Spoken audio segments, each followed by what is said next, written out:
अब बिहार का रुख कर लेते हैं, जहां शिक्षक भर्ती को लेकर एक बड़ा विवाद खड़ा हो गया है। और ये विवाद क्यों खड़ा हुआ, ये जरा विस्तार से समझने की जरूरत है। ये विवाद शिक्षक भर्ती को लेकर बिहार कैबिनेट के एक फैसले के बाद खड़ा हुआ। फैसला ये है कि अब शिक्षक बनने के लिए बिहार में सिर्फ बिहार ही नहीं बल्कि बिहार के बाहर के छात्र भी आवेदन दे सकते हैं। आवेदन के लिए सिर्फ बिहार के स्थायी निवासी होने की अनिवार्यता जो पहले थी वो खत्म कर दी गई है। अब जो लोग शिक्षक पद के दावेदार हैं उन्होंने सरकार के इस फैसले का विरोध किया है। बिहार में विपक्ष भी नीतीश सरकार के फैसले पर सवाल उठा रहा है। तो बिहार में शिक्षक भर्ती को लेकर विवाद बढ़ गया क्योंकि बिहार सरकार की तरफ से फैसला यह लिया गया कि बिहार में शिक्षक पद के लिए आवेदन सिर्फ वही नहीं जो बिहार के स्थायी निवासी हैं बल्कि कोई भी देश का नागरिक कर सकता है। देखिए, बिहार के शिक्षा मंत्री कह रहे हैं कि खासकर विज्ञान और अंग्रेजी में अच्छे शिक्षक बिहार में नहीं मिल पाते और सीटें जो है वो खाली रह जाती हैं। इसीलिए प्रतियोगी परीक्षा को पूरे देश के लिए खोल दिया गया है।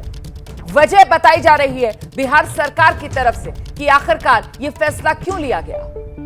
देश के विभिन्न राज्यों के जो टैलेंटेड छात्र हैं, बेरोजगार हैं, इसमें भाग लेंगे।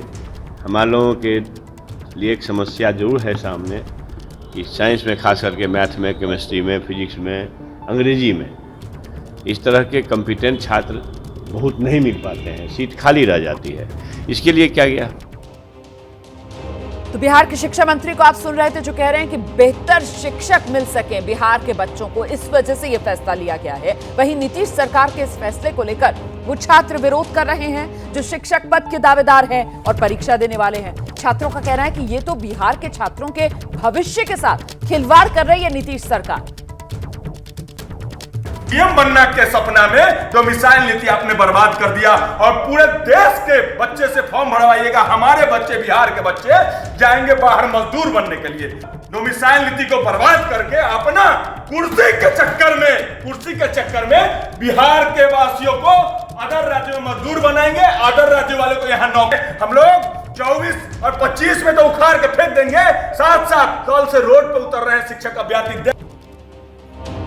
देखिए, जो छात्र संघ के नेता हैं वो नीतीश सरकार के इस फैसले पर कड़ी आपत्ति जता रहे हैं। उनका कहना है कि ये बिहार सरकार का जो फैसला है ये फैसला गलत है। ये बिहार के छात्रों के साथ सीधे सीधे धोखा है। जरूरत पड़ी तो फिर बिहार में इस फैसले के खिलाफ आंदोलन किया जाएगा। छात्र संघ ने आंदोलन को लेकर धमकी दे दी है। के साथ नाइंसाफी है, बिहार के लाखों स्टूडेंट्स के साथ अन्याय है। ये बिहार के लाखों युवाओं के लिए काला संशोधन है। एक अच्छे कानून में आज बिहार सरकार ने काला संशोधन किया है। ऐसी कौन सी राजनीतिक मजबूरी है आपकी कि आप बिहार के लाखों युवाओं के साथ अन्याय करने पे तुले हुए हैं और बिहार के लाखों युवाओं के साथ अन्याय करके आज आपने संशोधन कर दिया। इस काला संशोधन को हम लोग नहीं मानते हैं और नीतीश तेजस्वी सरकार से हम मांग करते हैं कि इस काला संशोधन को आप वापस लीजिए। तो बिहार में शिक्षक भर्ती के नियमों में ये जो बदलाव सरकार की तरफ से किया गया है, इस पर अब राजनीति गर्म हो गई है। बीजेपी कह रही है कि नीतीश को पीएम बनना है, इसीलिए वो इस तरीके के फैसले ले रहे हैं। नीतीश को बिहार के युवाओं की चिंता नहीं है, अपनी चिंता है। बिहार के मुख्यमंत्री श्री नीतीश कुमार जी ने राज्य की शिक्षा व्यवस्था को 30 साल पीछे ढकेल दिया है और यहाँ के छात्र युवाओं की लगभग 2 पीढ़ी को बर्बाद कर दिया है। पिछले 4 साल से बिहार सरकार ये वादा कर रही थी कि एसटीईटी, सीटीईटी, बीटीईटी पास शिक्षक अभ्यर्थियों को मेरिट लिस्ट बनाकर शिक्षक के तौर पर नियुक्ति करेंगे और 5वें साल में अचानक आप घोषणा करते हैं कि बीपीएससी से बहाली होगी। अब इनको प्रधानमंत्री बनना है तो राष्ट्रीय परिदृश्य दिखाई दे रहा है। बिहार के छात्र युवाओं के हित को इन्होंने ताक पर रख दिया है।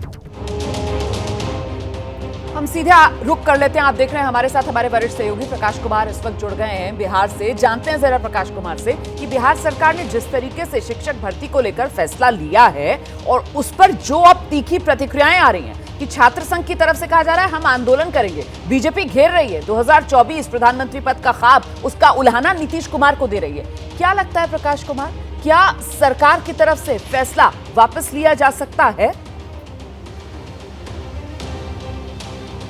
रोमाना 2005 में जब मुख्यमंत्री नीतीश कुमार बने थे तो एक नारा उन्होंने बुलंद किया था और वो था सर्टिफिकेट लाओ नौकरी पाओ। और वैसे 3 लाख के करीब में शिक्षक बन गए, लेकिन उनकी क्या योग्यता थी, कैसे वो पढ़ाई किए थे, किस आधार पर उनको नौकरी दी जानी चाहिए थी, कोई बाध्यताएं नहीं थी।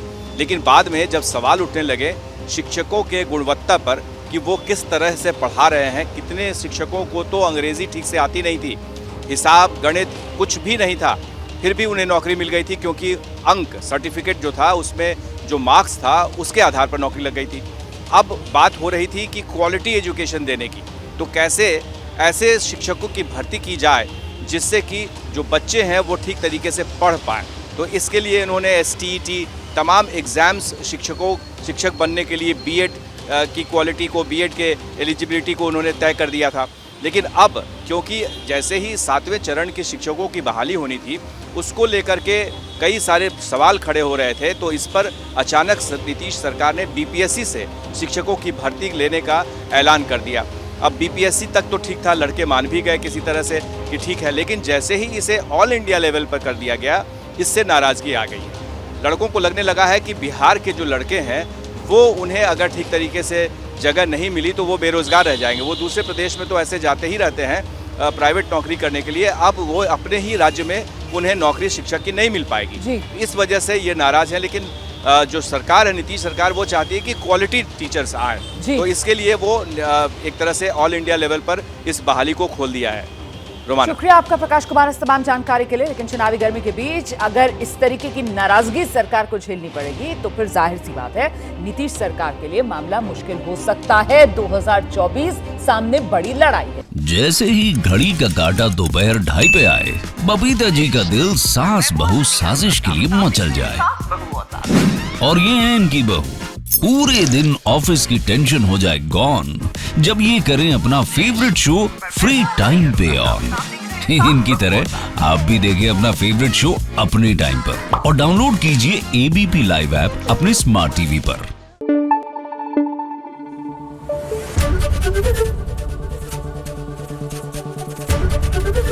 ABP न्यूज आपको रखे आगे।